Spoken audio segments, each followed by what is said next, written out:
Hello मेरे प्यारे साथियों। आज हमारी दुर्ग की नेक्स्ट क्लास होने वाली है। अगर आप लोगों ने अभी तक उन क्लासों को नहीं देखा है तो कृपया उन क्लासों को भी ज़रूर देखें। अगर आप चैनल पर पहली बार आए हैं तो कृपया चैनल को सब्सक्राइब ज़रूर करें। आज की क्लास हम बिना किसी देरी के शुरू करते हैं। आज जो हमारा पहला दुर्ग है वह कौन सा दुर्ग है? आज जो हमारा पहला दुर्ग है ना वो है हमारा कोंकण दुर्ग। यानी आज हम कोंकण दुर्ग पर चर्चा करने वाले हैं। तो कोंकण दुर्ग कहाँ पर स्थित है? तो जो कोंकण दुर्ग है ना हमारा वह हमारा बालोतरा के अंदर स्थित है। तो आपसे यह पूछ लिया जाए कि कोंकण दुर्ग कहाँ पर स्थित है तो इसका क्या आंसर दोगे आप? तो इसका आंसर हो जाएगा बालोतरा के अंदर हमारा कोंकण दुर्ग स्थित है। उसके बाद क्या है? उसके बाद जो हमारा कोंकण दुर्ग है अगर उसके हम निर्माण पर बात करें यानी इसका निर्माण कब वह किसने करवाया था? जो हमारा कोंकण दुर्ग है ना उसका निर्माण क्या है? लोक देवना जो मल्लीनाथ जी थे ना, यानी जो लोक देवता मल्लीनाथ जी राठौड़ थे ना, तो जो राठौड़ के वंशज थे ना बिमोजी राठौड़, तो बिमोजी राठौड़ ने 1552 ईस्वी के अंदर बाड़मेर नगर बसाया।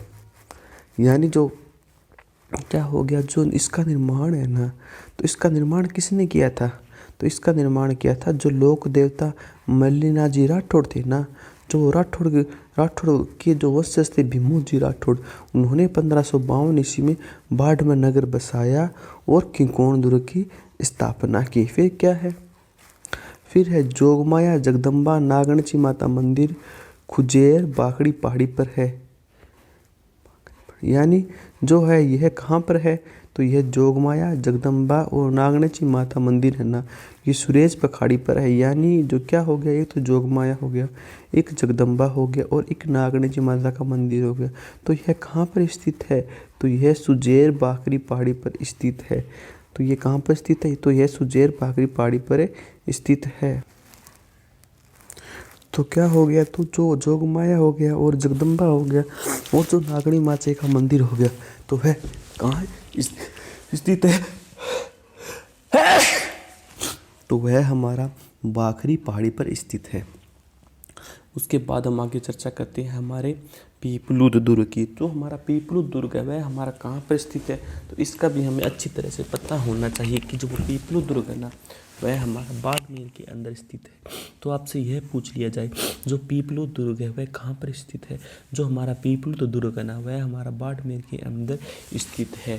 तो बहुत से एग्जामों के अंदर सिर्फ इसे डायरेक्ट ही क्वेश्चन पूछ लिए जाते हैं कि वह दुर्ग कहाँ पर है। यानी जो दुर्ग है ना वो आपको बता दिया जाता है और ये आपसे यह पूछ लिया जाता है कि यह दुर्ग कहाँ पर स्थित है। तो उस पर भी हम चर्चा करते हैं। जो हमारा पीपलूद दुर्ग है ना वह हमारा कहाँ पर स्थित हो गया? जो हमारा पीपलूद दुर्ग है ना यह हमारा बाड़मेर के अंदर स्थित हो गया। फिर अगर हम इसके निर्माण पर बात करें यानी जो हमारा पीपलूद दुर्ग है इसका निर्माण किसने करवाया? तो इसका निर्माण कराया था दुर्गादास राठौड़ के द्वारा। यानी जो पीपलूद दुर्ग है तो उसका निर्माण किसने करवाया? तो पीपलूद दुर्ग का निर्माण दुर्गादास राठौड़ के द्वारा करवाया गया था। यानी दुर्गादास राठौड़ के द्वारा कौन से दुर्ग का निर्माण किया गया? तो दुर्गादास राठौड़ है ना उनके द्वारा पीपलूद दुर्ग का निर्माण किया गया था। फिर क्या है, इसके अन्य नाम क्या है? यानी जो हमारा पीपलूद दुर्ग है इसके अन्य कौन कौन से नाम है? जो पीपलूद दुर्ग हो गया ना उसका अन्य नाम हो जाएगा राजस्थान का लघु माउंट आबू। यानी जो पीपलूद दुर्ग है उसका अन्य क्या नाम है? उसका अन्य नाम है राजस्थान का लघु माउंट आबू। तो आपसे या फिर इस तरह पूछ लिया जाए कि जो राजस्थान का लघु माउंट आबू है तो वह कौन सा है? तो वह हो जाएगा हमारा पीपलूद दुर्ग। यानी पीपलूद दुर्ग को किस नाम से जाना जाता है? राजस्थान के लघु माउंटेन के नाम से भी जाना जाता है। उसके बाद हम आगे की ओर चलते हैं।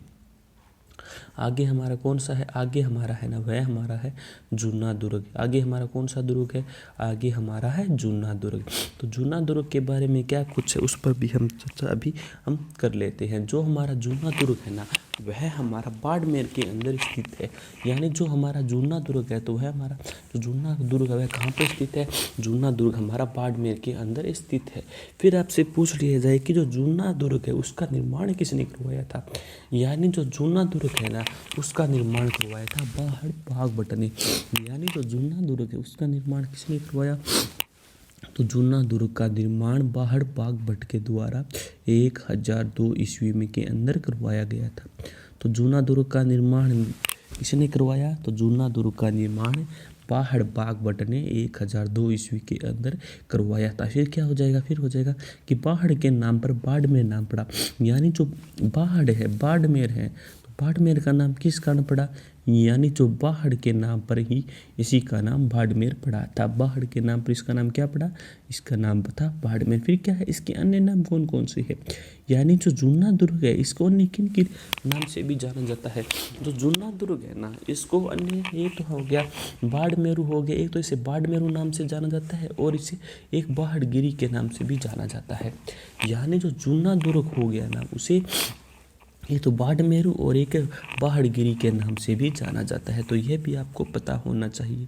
तो जो हमारा जूना दुर्ग है वह कहाँ स्थित है, जो हमारा जूना दुर्ग है वह बाड़मेर में स्थित है। इसका निर्माण किसने करवाया था, इसका निर्माण पहाड़ बागभट्ट के द्वारा करवाया गया। और फिर क्या है, फिर है पहाड़ के नाम पर ही इसका नाम बाड़मेर नाम पड़ा। यानी जो पहाड़ के नाम है ना, इसी के कारण इसका नाम बाड़मेर पड़ा। और इसके अन्य नाम कौन कौन से है, इसका अन्य नाम हो जाएगा, एक तो हो गया बाड़मेर और एक हो जाएगा बाड़गिरी। ये सभी के सभी जो हमारा जूना दुर्ग है ना, उसके नाम है। अगले हम चलते हैं, आगे हमारा कौन सा है, आगे हमारा है कोटड़ा का किला, या जिसे शिव भी कहते हैं। और ये कहाँ पर स्थित है, यह बाड़मेर के अंदर स्थित है। यानी आपसे यह पूछ लिया जाए कि जो कोटड़ा का किला है वह कहाँ पर स्थित है, तो हमारा जो कोटड़ा का किला है ना, वह हमारा बाड़मेर के अंदर स्थित है। इसे और किस नाम से जाना जाता है, इसे शिव नाम से भी जाना जाता है। यानी जो कोटड़ा का किला है इसको शिव नाम से भी जाना जाता है। और यह कहाँ पर स्थित है, तो आपको पता होना चाहिए कि यह हमारा बाड़मेर के अंदर स्थित है। फिर आपसे यह पूछ लिया जाए कि जो कोटड़ा का किला है उसका निर्माण किसके द्वारा किया गया, तो आपको अच्छी तरह से पता होना चाहिए कि जो कोटड़ा का किला है ना, उसका निर्माण है ना परमारों ने किया था। यानी जो कोटड़ा का किला है उसका निर्माण किनके द्वारा किया गया, यानी जो कोटड़ा का किला है ना, उसका निर्माण परमारों के द्वारा किया गया था। तो यह आपको पता होना चाहिए कि परमारों के द्वारा कौन से किले का निर्माण किया गया, तो हो जाएगा कोटड़ा का किला।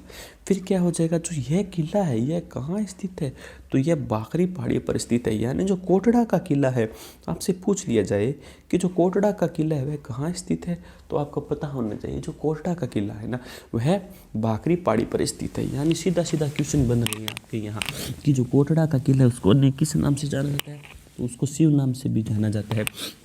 और जो कोटड़ा का किला है वह कहाँ स्थित है, जो कोटड़ा का किला है वह बाड़मेर के अंदर स्थित है। अगर इसके हम निर्माण पर बात करें तो इसका निर्माण किसने किया था, इसका निर्माण परमारों ने किया था। और यह कहाँ पर स्थित है कोटड़ा का किला, जो कोटड़ा का किला यह बाखरी पहाड़ी पर स्थित है। उसके बाद हम अपने आगे की ओर चलते हैं, हमारी नेक्स्ट स्लाइड की ओर चलती है। फिर हमारा जो है, फिर हमसे यह पूछ रहा है कि जो डींग दुर्ग है ना, डींग दुर्ग पर अब हम चर्चा करने वाले हैं। यानी जो हमारा डींग दुर्ग है ना वह डींग में स्थित है। यानी जो डींग दुर्ग है वह कहाँ पर स्थित है, तो डींग दुर्ग है ना वह डींग के अंदर ही स्थित है। फिर अगर इसके हम निर्माण पर बात करें, यानी इसका निर्माण किसने करवाया या किस श्रेणी का दुर्ग है, इस दुर्ग के बारे में किन्होंने क्या कहा उस पर भी हम चर्चा कर लेते हैं। और साथ ही यहाँ पर क्या कुछ प्रसिद्ध है। जो डींग दुर्ग है ना, डींग दुर्ग का निर्माण बदन सिंह के समय पुत्र सूरजमल ने 1730 ईस्वी के अंदर करवाया था। यानी जो डींग दुर्ग है, तो डींग दुर्ग का निर्माण किसने करवाया, बदन सिंह के पुत्र सूरजमल ने करवाया था। तो आपको अच्छी तरह से पता होना चाहिए कि जो डींग दुर्ग है ना, तो डींग दुर्ग का निर्माण किसने करवाया, डींग दुर्ग का निर्माण बदन सिंह के समय जो पुत्र थे ना सूरजमल, उन्होंने करवाया था। किसने कब करवाया था, 1730 के अंदर इसका निर्माण करवाया था। फिर आपसे पूछ लिया जाए कि जो डींग दुर्ग है वह किस श्रेणी का दुर्ग है, तो यह भी आपको अच्छी तरह से पता होना चाहिए। जो डींग दुर्ग है ना वह हमारा पारिक श्रेणी का दुर्ग है। यानी आपको यह पूछ लिया जाए कि जो डींग दुर्ग है वह किस श्रेणी का दुर्ग है, तो डींग दुर्ग पारिक श्रेणी का दुर्ग है। फिर क्या है, जेम्स फर्ग्यूस का कथन है कि जेम्स जो फर्ग्यूस था ना, उन्होंने एक दुर्ग के बारे में यह कहा था कि इन भवनों के निर्माण में स्थापत्य की दृष्टि से जितना भव्य और वैज्ञानिक कार्य हो सकता था इन दोनों में हुआ है। यानी जो क्या है, यानी जो जेम्स फर्ग्यूस थे ना, उन्होंने क्या कहा था, उन्होंने कहा था कि जो इन भवनों के निर्माण में जो स्थापत्य की दृष्टि से जितना भव्य और वैज्ञानिक कार्य हो सकता है इन भवनों में हुआ है। यानी यहाँ पर जेम्स फर्ग्यूस यह कहना चाहता है कि जो ये भवन बनाए गए हैं ना, उनकी जो निर्माण में जो स्थापत्य का कला का स्थापत्य है ना, कला है ना उसका बहुत ही शानदार यहाँ पर कार्य किया गया। जितना इंजीनियर द्वारा हो सकता था या जितना जो दुर्ग बनाए थे उनके द्वारा हो सकता था, उन्होंने पूरा का पूरा इसके अंदर काम किया गया है। फिर क्या है, फिर है कि इसके अंदर क्या कुछ खास है। तो इसके अंदर क्या हो गया, इसके अंदर एक तो हो जाता है, इसके अंदर क्या है, इसके अंदर एक तो सूरजमल के महल है। यानी इसके अंदर क्या है, इसके अंदर सूरजमल के महल है, सुल्तान सिंह की समाधि है, मिर्जा शफी की कब्र है, शस्त्रागार है, गोपाल भवन है, नंद भवन है, किशन भवन है, हरदेव भवन है, सावन भादो भवन है। यानी जो हमारा डींग दुर्ग है, तो इसके अंदर क्या क्या कुछ खास है, तो इसका भी हमको पता होना चाहिए। तो इसके अंदर क्या हो गया, डींग दुर्ग के अंदर सबसे पहले तो यहाँ पर हो गए सूरजमल के महल है, फिर यहाँ सुल्तान सिंह की समाधि स्थित है, फिर यहाँ मिर्जा शफी की कब्र स्थित है, फिर यहाँ पर शस्त्रागार है, फिर यहाँ पर गोपाल भवन है, फिर यहाँ पर नंद भवन है, फिर यहाँ पर किशन भवन है, फिर यहाँ पर हरदेव भवन है, फिर यहाँ सावन भादो भवन है। यानी यहाँ पर यह खास है। फिर क्या हो जाएगा, फिर हम चलते हैं हमारे अगला हम चलते हैं जो हमारी जल महलों की नगरी है ना, उस पर हम चलते हैं। यानी जो हमारी जल महलों की नगरी है वह कौन है, जल महलों की नगरी हमारी है डींग। यानी डींग को जल महलों की नगरी के नाम से भी जाना जाता है।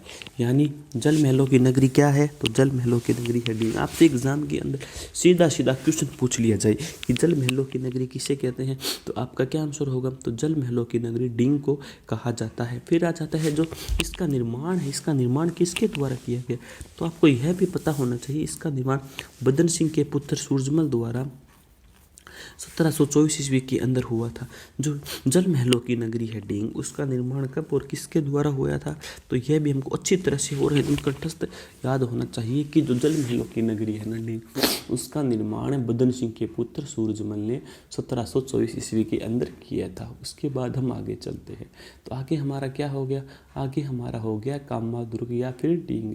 यानी आगे हमारा क्या हो गया, आगे हमारा हो गया कामा दुर्ग या फिर डींग, उस पर भी चर्चा कर लेते हैं। यानी जो कामा दुर्ग या फिर जो डींग है उसका निर्माण किसने किया, क्या कुछ है, उस पर भी हम चर्चा कर लेते हैं। यानी जो हमारा कामा दुर्ग या फिर डींग है ना, जो उसका जो निर्माण है ना वह किसने किया था, उसका निर्माण सूरसेन शासकों ने 8वीं सदी के अंदर किया था।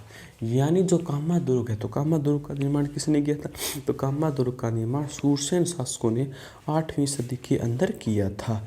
फिर क्या हो जाता है, फिर हो जाता है जो प्रतिहार राजा भोज का जो सामंत लक्ष्मी निवास का राज कब था, 11वीं सदी तक था। यानी जो कामा दुर्ग डींग है ना, उसका निर्माण किसने किया, तो उसका निर्माण किया था सूरसेन के शासकों ने किया था। कब किया था, 8वीं सदी के अंदर किया था। फिर क्या है, फिर है प्रतिहार राजा भोज का जो सामंत लक्ष्मी निवास का राज, यानी यहाँ पर कब था, यहाँ तक 11वीं सदी तक था। फिर क्या हो जाएगा, फिर हो जाएगा त्रिभुवन तवनगढ़ करौली। यानी जो त्रिभुवन है या फिर जो तवनगढ़ है, यानी इसके एक ही नाम है त्रिभुवन और तवनगढ़। ये कहाँ पर स्थित है, तो यह हमारे है करौली के अंदर स्थित है। तो आपसे पूछ लिया जाए कि जो त्रिभुवन और तवनगढ़ है वह कहाँ पर स्थित है, तो आपको अच्छी तरह से पता होना चाहिए कि यह करौली के अंदर स्थित है। इससे भी आपको एग्जाम के अंदर कुछ न कुछ क्वेश्चन देखने को मिल सकते हैं। तो इसका जो निर्माण है, तो इसका निर्माण किसने करवाया, तो जो त्रिभुवन और तवनगढ़ है ना, इसका निर्माण तवनपाल ने कब करवाया था, 11वीं सदी के अंदर करवाया था।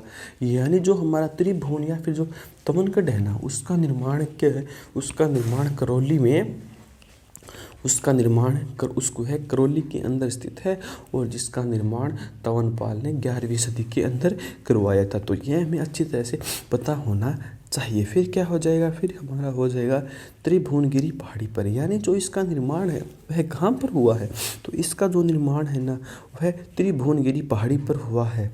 तो इसका निर्माण कहाँ पर है, इसका निर्माण त्रिभुवन पहाड़ी पर ही स्थित है। फिर क्या है, इसके अन्य और कौन कौन से नाम है, इसके अन्य इस्लामाबाद भी नाम है, यानी इसे इस्लामाबाद के नाम से भी जाना जाता है। तो यह भी आपके लिए इम्पोर्टेंट हो सकता है कि जो त्रिभुवन तवनगढ़ है ना, उसको अन्य किस नाम से जाना जाता है।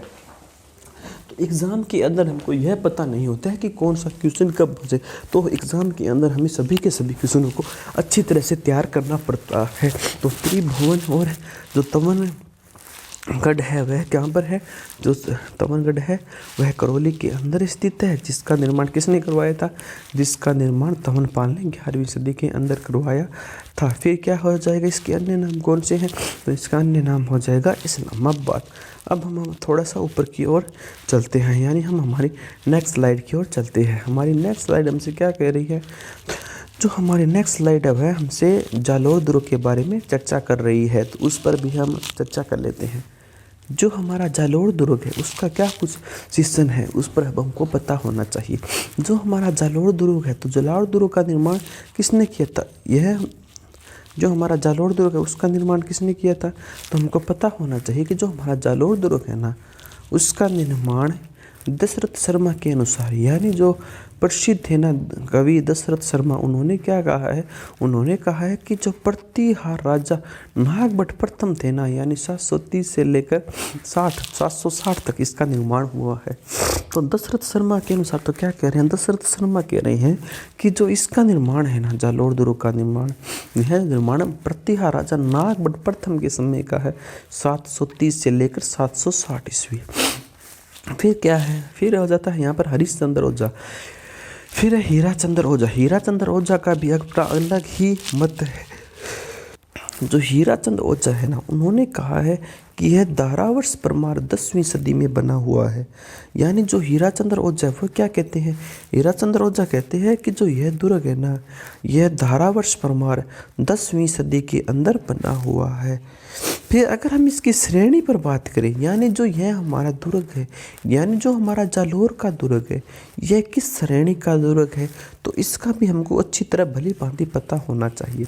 जो हमारा जालोर दुर्ग है ना, जो हमारा जालोर दुर्ग हो गया वह हमारा एक तो हो गया धानमन श्रेणी का है, और साथ ही साथ ये एरण श्रेणी का भी माना जाता है, और यह गिरी श्रेणी का भी माना जाता है, और यह पारी दुर्ग भी माना जाता है। यानी जो जालोर का दुर्ग है उसको जो 4 श्रेणियां हैं ना, उसमें इसको डिवाइड किया गया, यानी ये चारों श्रेणियों के अंदर आता है। तो वे चारों श्रेणी कौन कौन सी है जालोर दुर्ग की, एक तो हो गई दानवन दुर्ग हो गया, एरण हो गया, गिरी हो गया और पारित हो गया। इन सभी श्रेणियों के अंदर इस दुर्ग को गिना जाता है। फिर क्या हो गया, फिर हम आगे चलते हैं। आगे क्या है, जो हमारा जालोर दुर्ग है उसके अन्य कौन कौन से नाम, इसका भी हमको अच्छी तरह से पता होना चाहिए, क्योंकि एग्ज़ाम के अंदर ऐसे क्वेश्चन बहुत पूछे जाते हैं। तो जालोर दुर्ग है उसको अन्य किस नाम से जाना जाता है, ना हमारा जालोर दुर्ग हो गया ना, उसको तो सबसे पहले तो हो गया स्वर्णगिरी, फिर हो जाएगा कंचनगिरी, फिर हो जाएगा जौलपुर, फिर हो जाएगा सोनलगढ़, फिर हो जाएगा जबालीपुर, यानी इसको इस नामों से जाना जाता है। तो आपसे यह पूछ लिया जाए कि जो जालोर दुर्ग है उसको किन किन नामों से जाना जाता है। जो हमारा जालोर दुर्ग हो गया ना, उसको सबसे पहले तो हो जाएगा स्वर्णगिरी, यानी इसको स्वर्णगिरी नाम से जाना जाता है। फिर क्या है, फिर है कंचनगिरी के नाम से भी इसको जाना जाता है, फिर इसको जालपुर के नाम से भी जाना जाता है, फिर इसको सोनलगढ़ के नाम से भी जाना जाता है, और फिर इसको जबालीपुर के नाम से भी जाना जाता है। यानी जो जालोर दुर्ग है ना, उसको इन नामों से जाना जाता है। तो आपसे यह पूछ लिया जाए कि स्वर्णगिरी किस दुर्ग को कहते हैं, तो स्वर्णगिरी हो जाएगा जालोर दुर्ग को। फिर पूछ ले कि जो कंचनगिरी दुर्ग है वह किस दुर्ग को कहते हैं, वह भी हो जाएगा जालोर दुर्ग को। फिर आ जाए कि जो जालपुर है वह किस श्रेणी के दुर्ग को कहते हैं, किस दुर्ग को कहते हैं, वह हो जाएगा जालोर दुर्ग। फिर आ जाएगा जो सोनलगढ़ है वह किस दुर्ग को कहते हैं, वह भी आ जाएगा जालोर दुर्ग को। फिर पूछ ले कि जो जबालीपुर दुर्ग है वह किसको कहते हैं, वह भी हो जाएगा जालोर दुर्ग को। फिर आप आगे चलते हैं। जबाली ऋषि की जो तपोभूमि है वह कौन सी है, जालोर है। यानी जो क्या हो गया, जो जबाली ऋषि की जो तपोभूमि है वह कौन सी है, तो जबाली ऋषि की जो तपोभूमि है वह है जालोर। फिर क्या है, हसन निजामी का कथन क्या है, हसन निजामी ने इस दुर्ग के बारे में क्या कहा है। तो जो हसन निजामी है ना, उन्होंने कहा था कि जो इस दुर्ग का दरवाज़ा है ना, कोई भी आक्रमणकारी नहीं खोल पाया। यानी हसन निजामी का कहना है कि जो यह दुर्ग है ना, यानी जो जालोर का दुर्ग है, जो इसका दरवाज़ा है ना, तो इसका दरवाज़ा कोई भी आक्रमणकारी नहीं खोल पाया। यानी यह क्या कहना चाहता है, यानी यहाँ हसन यहाँ पर क्या हो गया, हसन निजामी है कहता है कि जो जालौर का दुर्ग है ना, उसका कोई भी आक्रमणकारी इसका दरवाजे को नहीं खोल पाया है, यानी इसका दरवाज़ा बहुत ही मजबूत है, यह हसन निजामी का कहना था। फिर क्या हो जाएगा, फिर है वत्सराज ने दरबारी विद्वान धोतन सूरी ने क्या है कुवल या माला ग्रंथ की रचना 778 ईस्वी के अंदर की थी। यानी तो क्या हो गया, यानी जो वत्सराज के जो दरबारी विद्वान थे ना, उद्योतन सूरी ने कुवल या माला ग्रंथ की रचना 778 ईस्वी में की। इससे तो हमें यही सिद्ध होता है कि जो हमारा दशरथ शर्मा जी है ना, उनका कथन ही यहाँ पर सही है, यानी इसका जो निर्माण है वह प्रतिहार राजा नागभट्ट प्रथम 730 से और 60 के ईस्वी के मध्य ही हुआ था। यहाँ पर यह कथन एकदम सटीक बैठता है। उसके बाद क्या हो गया, उसके बाद हो गया जो मालिक साहब पीर की जो दरगाह है, चामुंडा माता का जो मंदिर है, मान सिंह के जो महल है, झालर बावड़ी, सोहन बावड़ी, परमार कालीन कीर्ति स्तंभ, दहिया की पाल, सुंदा शिलालेख, जालंधर नाथ की गुफा व छतरी और बीरमदेव चौकी, जोगमाया मंदिर, 2 मंजिला रानी महल यहीं पर स्थित है। यानी जो आपसे यह पूछ लिया जाए कि जो जालौर दुर्ग है उसके अंदर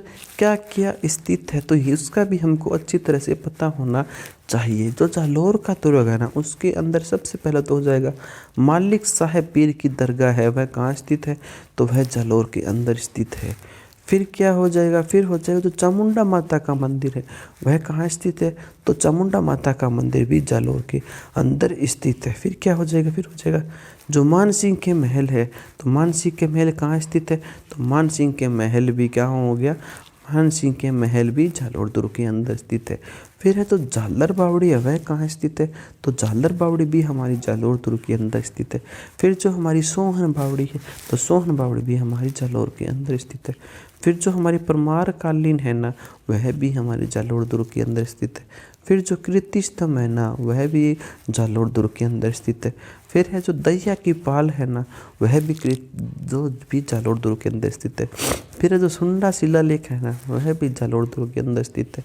फिर है जो जालंधर दरा की गुफा व छतरी है ना, वह भी जालौर दुर्ग के अंदर स्थित है। फिर है जो बीरमदेव की चौकी है ना, वह भी जालौर दुर्ग के अंदर स्थित है। फिर है जो जोगमाया मंदिर है ना, वह भी जालौर दुर्ग के अंदर स्थित है।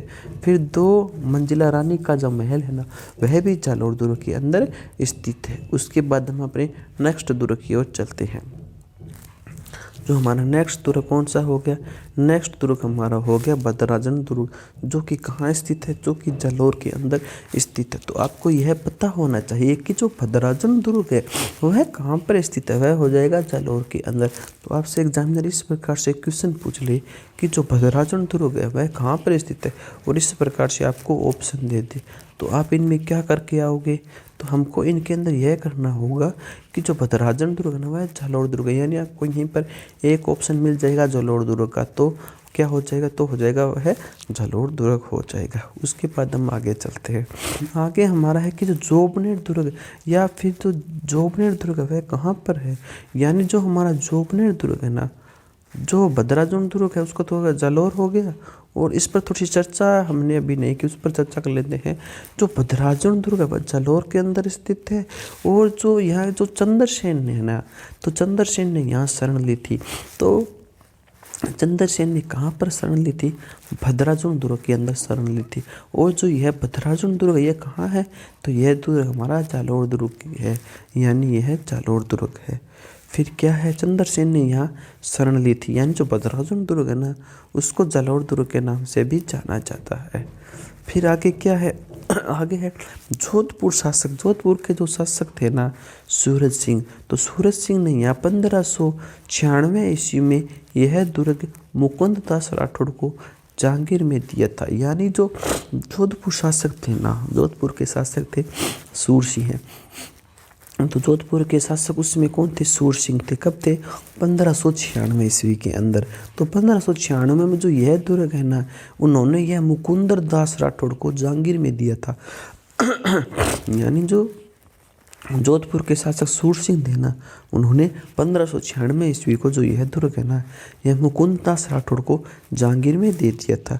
और यहाँ पर चंद्रसेन ने यहाँ पर शरण भी ली थी। फिर हम आगे चलते हैं। आगे हमारा जो दुर्ग है वह हमारा है जोबनेर दुर्ग। तो हमारा जो जोबनेर दुर्ग है वह कहाँ पर स्थित है? तो जोबनेर दुर्ग कहाँ हो गया? जोबनेर दुर्ग वर्तमान में जयपुर ग्रामीण के अंदर स्थित है। पहले यह जयपुर के अंदर था। तो जोबनेर दुर्ग कहाँ पर है? तो जोबनेर दुर्ग हमारा जयपुर के अंदर ग्रामीण के अंदर स्थित है। तो जोबनेर दुर्ग से महत्वपूर्ण जो तथ्य है उन पर अब हम चर्चा कर लेते हैं। तो जोबनेर दुर्ग कहाँ पर बसा हुआ है? तो जोबनेर दुर्ग हमारा जयपुर ग्रामीण के अंदर बसा हुआ है। इसका जो निर्माण है, इसका जो जोबनेर दुर्ग है ना, इसका निर्माण किसने करवाया था? तो इसका निर्माण खंगारोत देवी सिंह के द्वारा करवाया गया था। यानी जो जोबनेर दुर्ग है ना, तो जोबनेर दुर्ग का जो निर्माण खंगारोत देवी सिंह के द्वारा करवाया गया था। तो जोबनेर दुर्ग का निर्माण किसने करवाया? खंगारोत देवी सिंह के द्वारा जोबनेर दुर्ग का निर्माण करवाया गया। फिर हो जाएगा जो साईवाड़ा दुर्ग है ना, वह जयपुर ग्रामीण दुर्ग। यानी जो साईवाड़ा दुर्ग है ना, वह भी यहीं पर स्थित है। वो जो साईवाड़ा दुर्ग कहाँ पर है? तो साईवाड़ा दुर्ग भी आपका जयपुर ग्रामीण के अंदर स्थित है। तो आपको इसका भी अच्छी तरह से पता होना चाहिए। तो साईवाड़ा दुर्ग कहाँ हो गया? तो साईवाड़ा दुर्ग भी हमारा जयपुर ग्रामीण के अंदर हो गया। फिर हो गया हमारा माधोराजपुरा दुर्ग। तो जो माधोराजपुरा दुर्ग वह कहाँ पर है? जो हमारा माधोराजपुरा दुर्ग है ना, वह भी हमारा जयपुर ग्रामीण के अंदर स्थित है। यानी जो हमारा माधोराजपुरा दुर्ग है वह कहाँ पर हो गया? तो हमारा माधोराजपुरा दुर्ग भी हमारा जयपुर ग्रामीण के अंदर स्थित हो गया। फिर हमारा कौन सा है? फिर हमारा है मोरिजा दुर्ग। जो हमारा मोरिजा दुर्ग है वह कहाँ हो गया? तो मोरिजा दुर्ग भी हमारा गोविंदगढ़ जयपुर ग्रामीण के अंदर हो गया। तो उसके बाद हम हमारी नेक्स्ट स्लाइड की ओर चलते हैं। हमारा अगला जो दुर्ग है, अगला दुर्ग हमारा कौन सा हो गया? जो हमारा अगला दुर्ग है ना, वह हमारा है चौमू दुर्ग। जो कहाँ पर है? जो कि जयपुर ग्रामीण के अंदर स्थित है। यानी जो चौमू दुर्ग है वह कहाँ पर स्थित है? तो चौमू दुर्ग हमारा जयपुर ग्रामीण में स्थित है। तो इसके बारे में भी हमको सब डिटेल्स में पता होना चाहिए, तभी हम एक गवर्नमेंट जॉब को ले सकते हैं और एक गवर्नमेंट जो एग्ज़ाम है उसको फाइट कर सकते हैं। तो चौमू दुर्ग कहाँ हो गया? चौमू दुर्ग हमारा जयपुर ग्रामीण के अंदर हो गया। इसका निर्माण किसने करवाया था? तो जो चौमू दुर्ग है इसका निर्माण करण सिंह ने करवाया था। कब करवाया था? 1595 से 1597 ईस्वी में इन्होंने यह प्रारंभ करवाया था। यानी तो चौमू का दुर्ग है, तो चौमू के दुर्ग का जो निर्माण का प्रारंभ कब हुआ? तो चौमू के दुर्ग का निर्माण का प्रारंभ 1595 से 97 ईस्वी के मध्य हुआ। और जिसका निर्माण किसने करवाया था? तो इसका निर्माण करवाया था करण सिंह ने। तो आपसे पूछ लिया जाए कि जो चौमू का दुर्ग है उसका निर्माण किसने करवाया था? तो उसका निर्माण करवाया था करण सिंह ने। यहाँ जो चौमू का दुर्ग का निर्माण कहाँ किसने किया? करण सिंह ने। कब किया था? 1595 से 97 के ईस्वी के मध्य इन्होंने इस दुर्ग का निर्माण है ना वह प्रारंभ किया था। और इस जो यह दुर्ग है ना, इसको पूर्ण किसने करवाया था? यानी जो इस दुर्ग को जो पूर्ण है ना वह रघुनाथ ने करवाया था। यानी आपसे पूछ लिया जाए कि जो चौमू का दुर्ग है ना उसके जो निर्माण यानी इसको जो पूर्ण किन्होंने करवाया था? तो इसको पूर्ण रघुनाथ ने करवाया था। उसके बाद हम आगे चलते हैं। आगे क्या है? आगे इसके अंदर अन्य नाम कौन से हो गए? रघुनाथगढ़ हो गया, धाराधारगढ़ हो गया और चौमू महारगढ़ हो गया। यानी इस दुर्ग के यानी जो चौमू दुर्ग जयपुर के ग्रामीण के अंदर स्थित है, इसके अन्य कौन कौन से नाम है इसका भी हमको अच्छी तरह से भली भांति पता होना चाहिए। तो इसके अन्य नाम हो गए, एक तो क्या रघुनाथगढ़ हो गया, एक धाराधारगढ़ हो गया, एक चौमुहागढ़ हो गया। यानी इसके अन्य नाम कौन कौन से है? इसके अन्य नाम है रघुनाथगढ़, धाराधारगढ़ हो गया और चौमुहागढ़ हो गया। इसकी यह अन्य नाम है। फिर अगर हम इस दुर्ग के विशेष पर चर्चा करें यानी इसके अंदर क्या कुछ खास है, तो इस दुर्ग के अंदर देवी निवास, कृष्ण निवास, मोती निवास, शीश महल, रत्न निवास, सीताराम का मंदिर, मोहन जी मंदिर, गणेश जी का मंदिर स्थित है। यानी आपसे यह पूछ लिया जाए कि जो हमारा दुर्ग है ना, जो हमारा चौमू का दुर्ग है इसके अंदर क्या कुछ खास है, यानी इसके अंदर क्या विशेषता है और यहाँ पर आपको क्या क्या देखने को मिलता है। तो हमारा जो चौमू का दुर्ग है ना जयपुर ग्रामीण के अंदर स्थित, वहाँ पर आपको एक तो देवी निवास देखने को मिलेगा, फिर यहाँ पर आपको कृष्ण निवास देखने को मिलेगा, फिर यहाँ पर आपको मोती निवास देखने को मिलेगा, फिर यहाँ पर शीश निवास देखने को मिलेगा, यहाँ पर आपको रत्न निवास भी देखने को मिलेगा, यहाँ पर आपको सीताराम जी का मंदिर भी मिलेगा और यहाँ पर मोहन जी का मंदिर भी मिलेगा और यहाँ पर आपको गणेश जी का मंदिर भी मिलेगा। फिर क्या है, फिर है कि जो हमारा सीताराम जी का मंदिर है ना, उसका निर्माण कब हुआ है? जो हमारा सीताराम जी का मंदिर का निर्माण है ना, विगत संवत्ति 1803 के शिलालेख के अनुसार जोध सिंह के द्वारा किया गया। यानी जो सीताराम जी का मंदिर का निर्माण 1803 विगत संवत के जो शिलालेख है ना, उसके अनुसार जोधा सिंह के द्वारा किया गया। फिर यहाँ पर क्या है, यहाँ पर एक तो बजरंग पोल है यानी रावण दरवाजा, फिर है यहाँ पर पिहाला दरवाज़ा, फिर यहाँ पर है बावड़ी दरवाज़ा, फिर यहाँ पर है होली दरवाज़ा, फिर यहाँ पर चौपड़ दरवाज़ा, फिर है यहाँ त्रिपोलिया, फिर यहाँ पर है कटला बाजार, और फिर यहाँ पर मंगल पोल भी है। यानी यहाँ पर कौन कौन से दरवाजे हैं?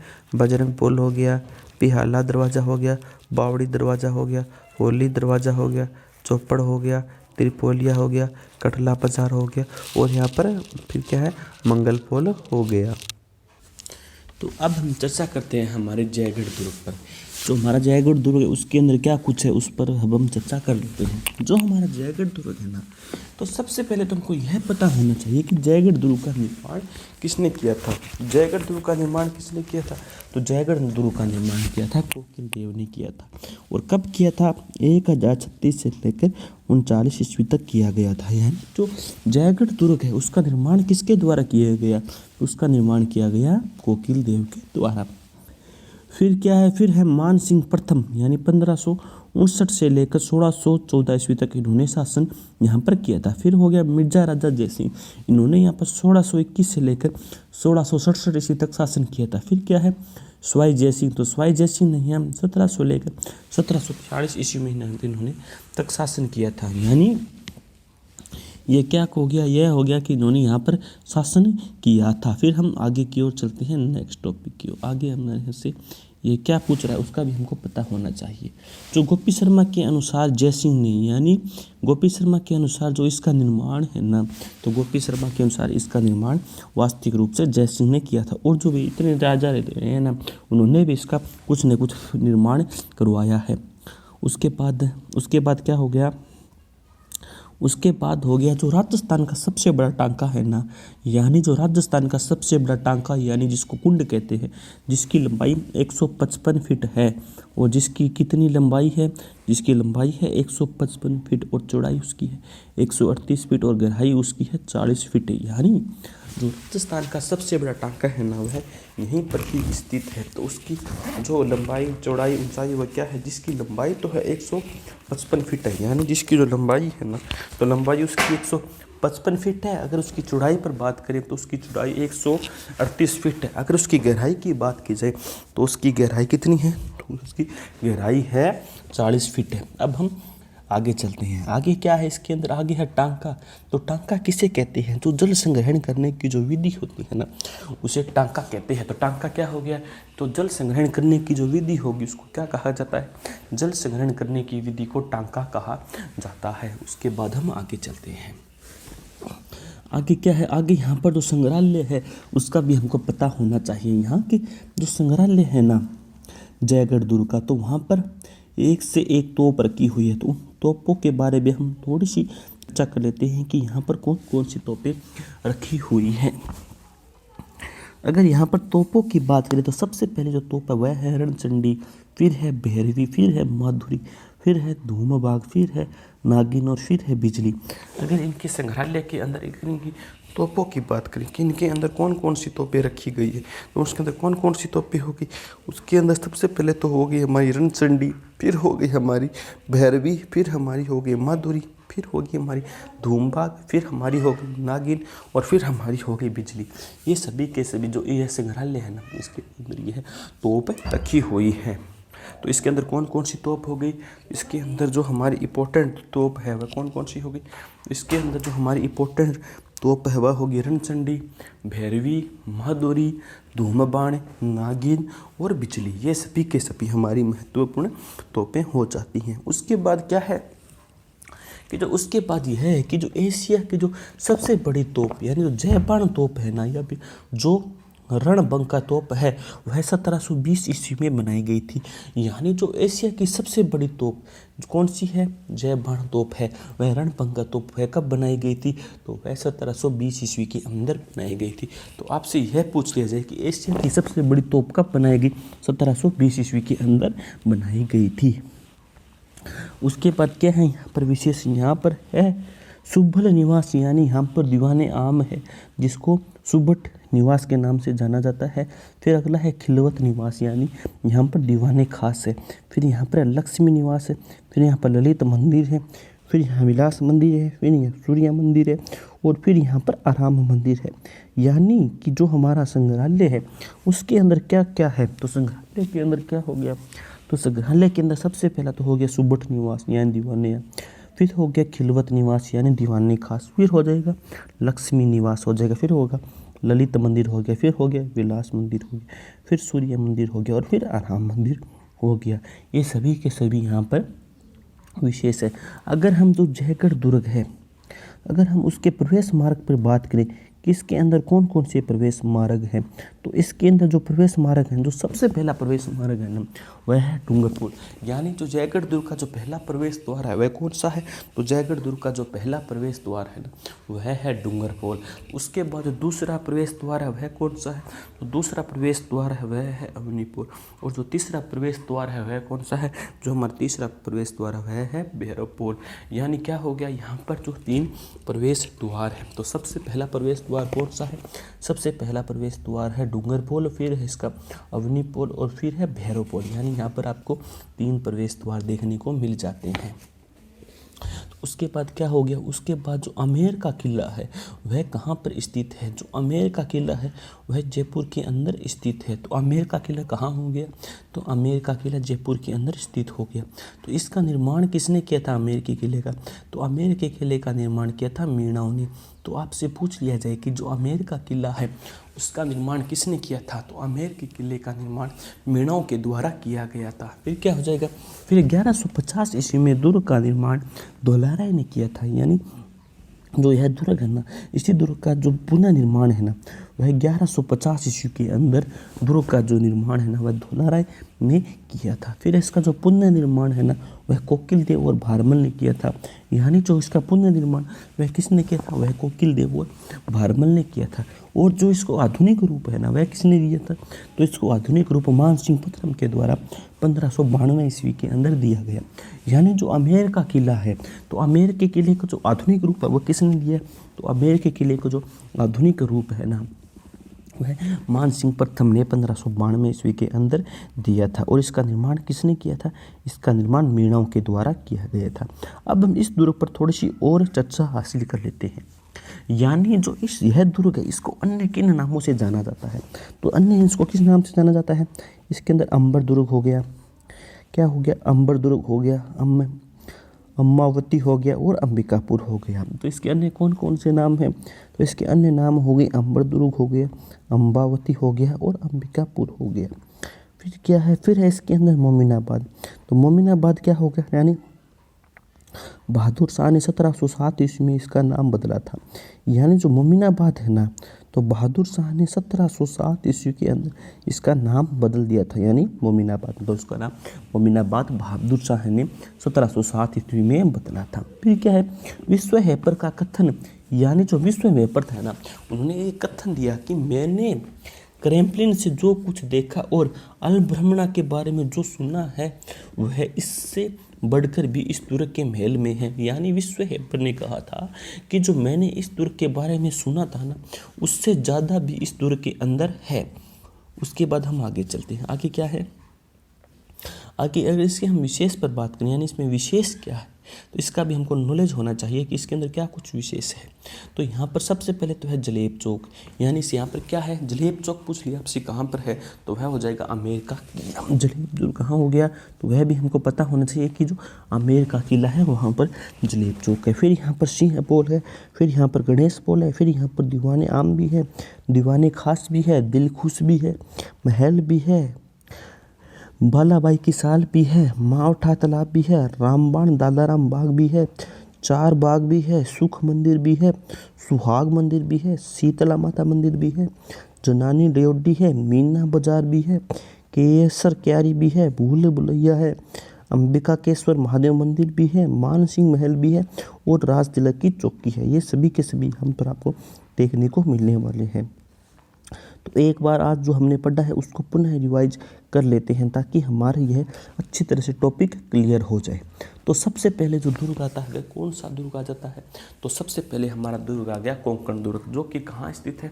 जो हमारा कोंकण दुर्ग है हमारा बालोतरा के अंदर स्थित है। अगर इस दुर्ग की अगर हम निर्माण पर बात करें, यानी जो यह दुर्ग है तो इसका निर्माण किसने किया था? तो इस दुर्ग का निर्माण क्या हो गया है? इस दुर्ग का निर्माण जो लोक देवता मल्लीनाथ थे ना, तो मल्लीनाथ राठौड़ के जो वंशज थे ना, यानी जो मल्लीनाथ राठौड़ के जो वंशज थे ना, भीमोजी राठौड़ ने 1552 में वह उन्होंने बाड़मेर नगर बसाया। यानी जो कि कौन दुर्ग का निर्माण किसने किया था?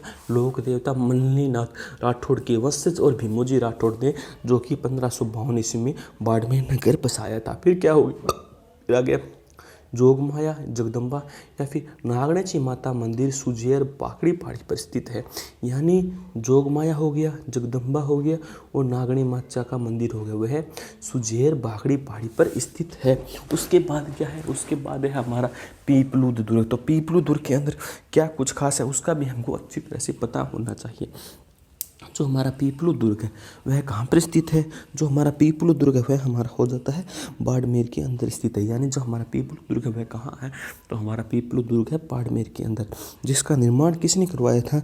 तो पीपलू दुर्ग का निर्माण दुर्गासात राठौड़ के द्वारा करवाया गया था।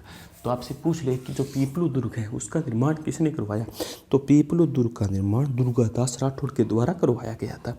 अगर इस दुर्ग के हम अन्य नाम पर चर्चा करें, यानी इस दुर्ग के अन्य कौन कौन से नाम हैं, तो इस दुर्ग के अन्य नाम हो जाएगा राजस्थान का लघु माउंट आबू। यानी इस दुर्ग के अन्य क्या नाम होंगे?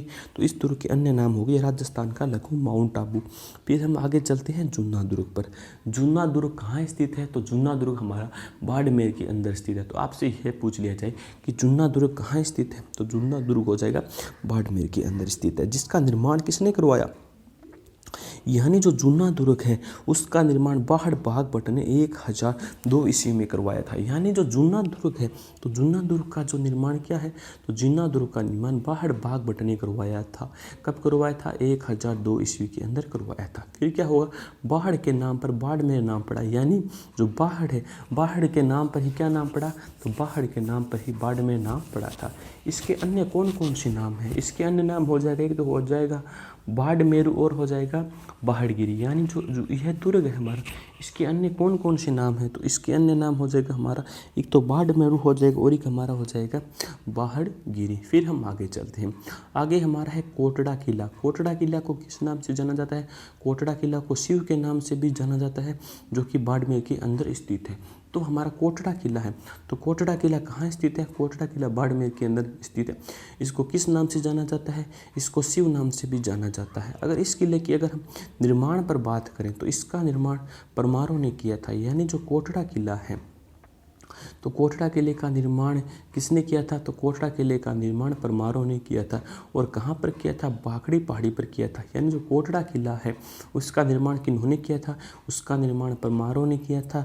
और यह कहाँ पर स्थित है? तो यह बाकड़ी पहाड़ी पर स्थित है। फिर क्या है हमारा डिंग दुर्ग या फिर डिंग। यानी जो डिंग दुर्ग है वह कहाँ पर स्थित है? तो वह डिंग के अंदर स्थित है। अब उसकी हम जो उसकी उस पर हम चर्चा कर लेते हैं। जो इसका निर्माण है वो किसने करवाया, इसके अंदर क्या कुछ खास है, किसने इसके बारे में क्या कुछ कहा? तो इसका निर्माण बदन सिंह के पुत्र सूरजमल ने 1730 ईस्वी में करवाया था। तो आपको पता होना चाहिए कि जो डिंग दुर्ग है उसका निर्माण किसने करवाया?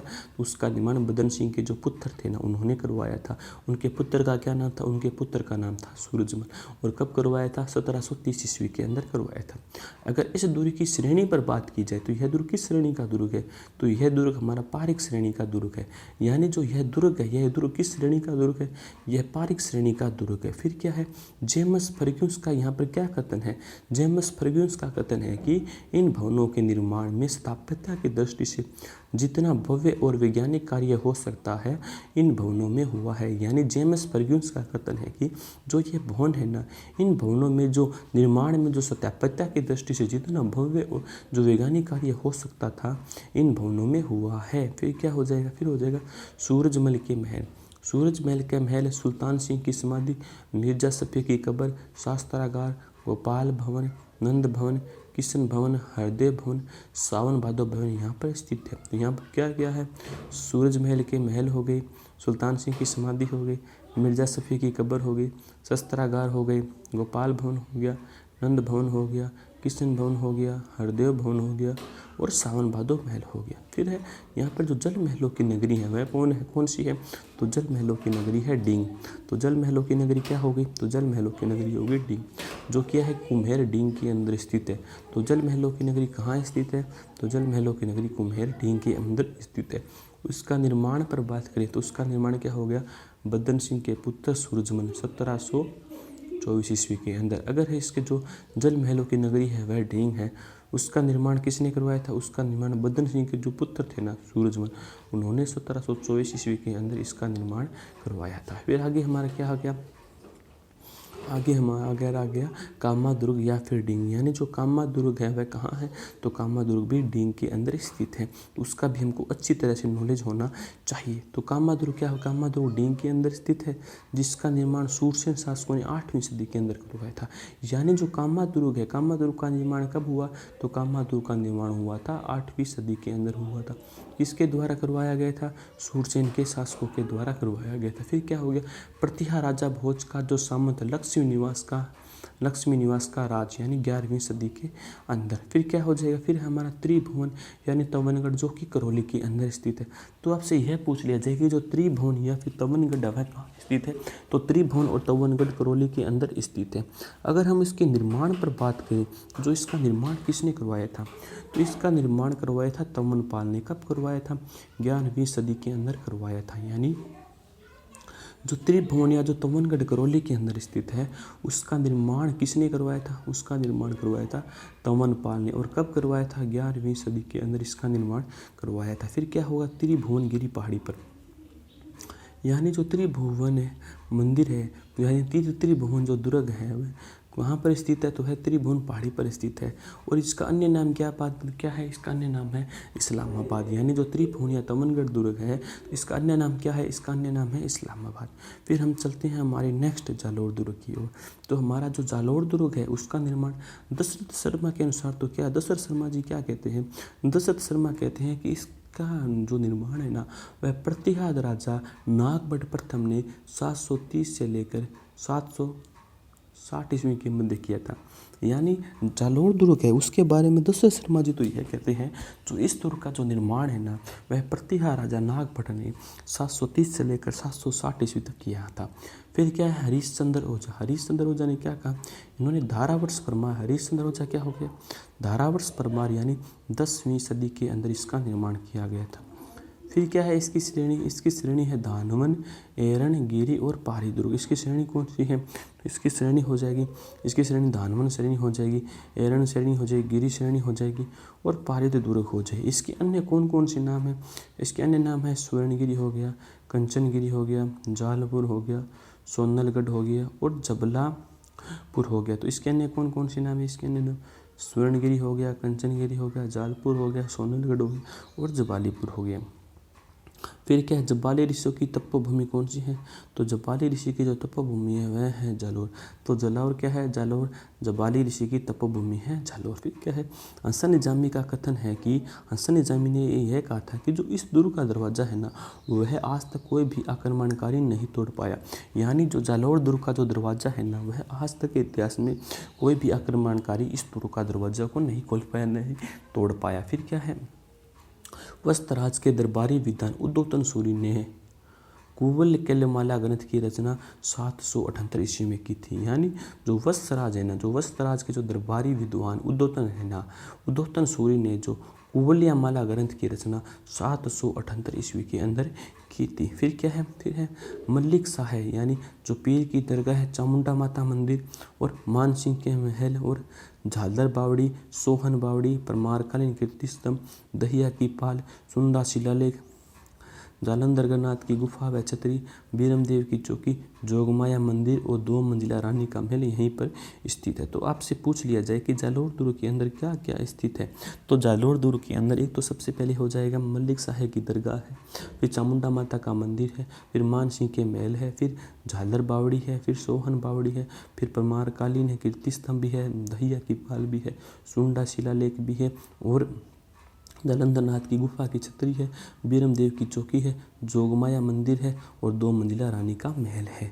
फिर आगे क्या है, आगे है हमारा बंदराजंग दुर्ग या फिर जालोर दुर्ग। इसके बारे में क्या कुछ खास है, तो बंदराजंग दुर्ग या फिर जो जालोर दुर्ग, यहाँ चंद्रसेन ने यहाँ शरण ली थी और जो जोधपुर के शासक सूरज सिंह निहन थे ना, उन्होंने 1596 ईस्वी को यह दुर्ग जो मुकुंददास राठौड़ थे ना, उनको जहांगीर में दे दिया था। फिर क्या है, जोबनेर दुर्ग या फिर जयपुर ग्रामीण, यानी जो जोबनेर दुर्ग है वह कहाँ पे स्थित है, तो जोबनेर दुर्ग हमारा जयपुर ग्रामीण के अंदर स्थित है। इस पर भी कुछ खास बातें हैं। जो इसका निर्माण है ना, वह इसका निर्माण खंगारोत देवी सिंह ने किया था। यानी जो जोबनेर दुर्ग है ना, तो जोबनेर दुर्ग का जो निर्माण है ना, वह खंगारो है देवी सिंह ने किया था। फिर क्या हो गया, जो इसकी सवाईवाड़ा दुर्ग है ना, वह कहाँ पर स्थित है, तो वह जयपुर ग्रामीण के अंदर स्थित है। तो आपसे यह पूछ लिया जाए कि जो सवाईवाड़ा दुर्ग है वह कहाँ है, जयपुर ग्रामीण में है।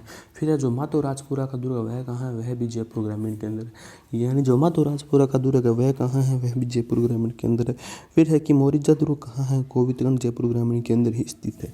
यानी जो मोरिजा दुर्ग है ना, वह भी गोविंदगढ़ जयपुर ग्रामीण के अंदर स्थित है। उसके बाद हम नेक्स्ट आगे चलते हैं। आगे हमारा क्या है, आगे हमारा है चौमू का दुर्ग या फिर जो जयपुर दुर्ग है उसका निर्माण। यानी जो चौमू का दुर्ग है कहाँ स्थित है, चौमू का दुर्ग भी जयपुर ग्रामीण के अंदर स्थित है। अगर इसके हम निर्माण पर बात करें तो इसका निर्माण करण सिंह ने 1595 से 97 में इसका निर्माण प्रारंभ किया था, लेकिन जो इसको पूर्ण है ना, इसको पूरा रघुनाथ ने किया था।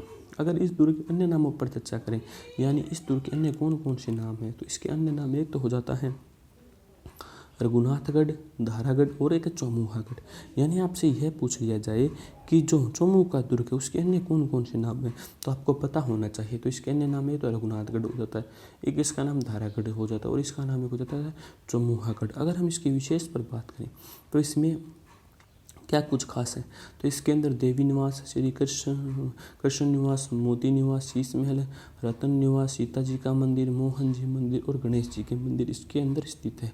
अगर इनकी विशेष पर बात करें तो यहाँ पर क्या कुछ खास है, तो यहाँ पर सबसे पहले है देवी मंदिर, फिर है इसके अंदर कृष्ण निवास, फिर है इसके अंदर मोती निवास, फिर है इसके अंदर शीश महल, फिर है इसके अंदर रतन निवास, फिर यहाँ पर सीता जी का मंदिर, फिर यहाँ है मोहन जी का मंदिर और फिर यहाँ पर है गणेश जी का मंदिर। तो ये यहाँ के अंदर खास है। उसके बाद है सीताराम जी के मंदिर का निर्माण। सीताराम जी के मंदिर का निर्माण कब हुआ, तो सीताराम जी के मंदिर का निर्माण विगत संवत 1803 के शिलालेख के अनुसार दूधू सिंह के द्वारा किया गया। यानी जो सीता और राम का जो मंदिर है उसका निर्माण कब हुआ, तो उसका निर्माण जो विगत संवत 1803 के शिलालेख के अनुसार दूधू सिंह के द्वारा किया गया था। फिर क्या हो गया, फिर है बजरंग पोल। यहाँ पर जो दरवाजे हैं वह कौन कौन से दरवाजे हैं, तो उनका भी हमको अच्छी तरह से पता होना चाहिए। तो यहाँ पर सबसे पहले तो है बजरंग पोल यानी रावण दरवाज़ा। तो सबसे पहला कौन सा हो गया, बजरंग पोल, जिसे रावण दरवाज़ा के नाम से भी जाना जाता है। फिर है अगला है पिहाला दरवाज़ा। अगला दरवाज़ा कौन सा हो गया, अगला दरवाज़ा हो गया पिहाला दरवाज़ा। फिर अगला है बावड़ी दरवाज़ा। अगला दरवाज़ा कौन सा है, अगला दरवाज़ा है बावड़ी दरवाज़ा। फिर है होली दरवाज़ा हो जाता है।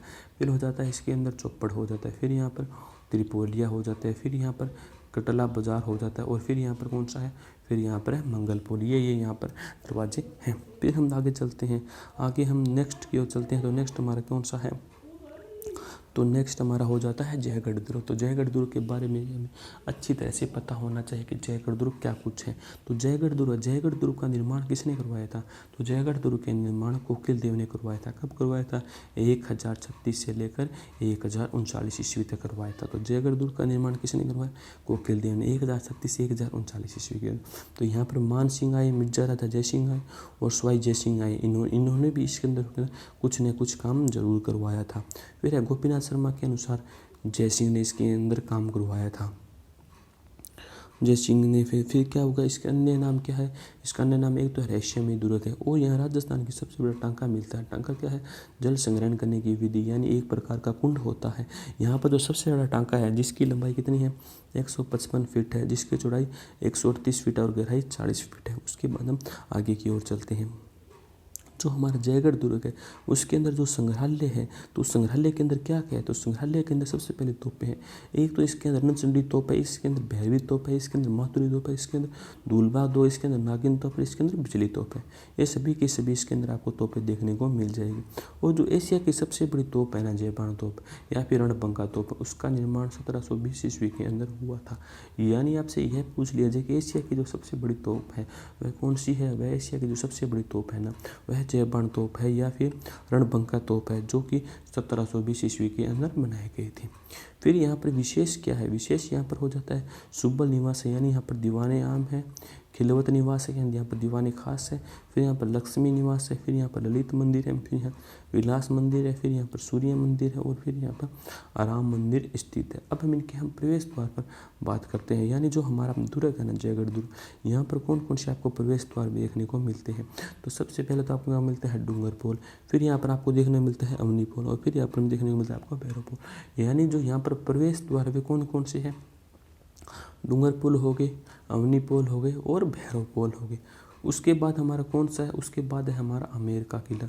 इसका भी हमको अच्छी तरह से पता होना चाहिए, जो हमारा आमेर का किला है। तो आमेर के किले का निर्माण किसने किया, तो आमेर के किले का निर्माण मीणों के द्वारा किया गया। यानी आमेर के किले का निर्माण किसने किया, तो आमेर का किला है ना उसका निर्माण मीणों के द्वारा किया गया था। फिर क्या है, 1150 ईस्वी में इस दुर्ग का निर्माण धोलाराय ने किया था। यानी 1150 के अंदर जो यह दुर्ग है ना, इस दुर्ग का निर्माण धोलाराय ने किया था। जो इसका पुनर्निर्माण है ना वह कोकिल देव और भारमल ने किया था। यानी जो आमेर का किला इसका पुनर्निर्माण किसने किया था, इसका पुनर्निर्माण कोकिल देव और भारमल ने किया था।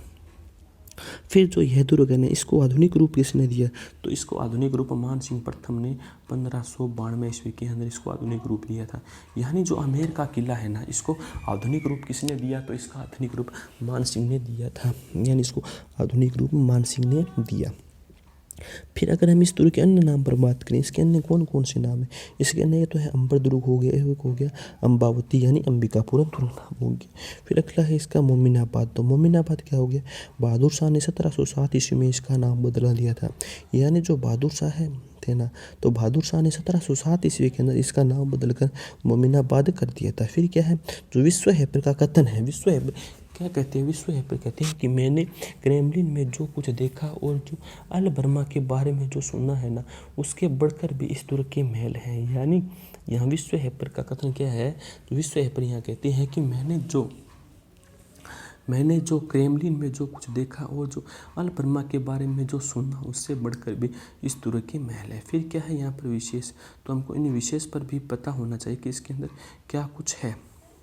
तो इसके अंदर विशेष क्या है, यहाँ पर जलेब चौक है, सिंह पोल है, गणेश पोल है, दीवाने आम है, दीवाने खास है, दिलकुश महल है, बाबा बाई की साल है, मावठा तालाब है, रणबाग है, दलराम बाग है, चार बाग है, सुख मंदिर है, सुहाग मंदिर है, शीला मंदिर है, जियानी ड्योढ़ी है, मीना मंदिर है, केसर क्यारी है, भूल भुलैया है, अंबिकाश्वर है, महादेव मंदिर है और मानसिंह महल और राजतिलक की चौकी है।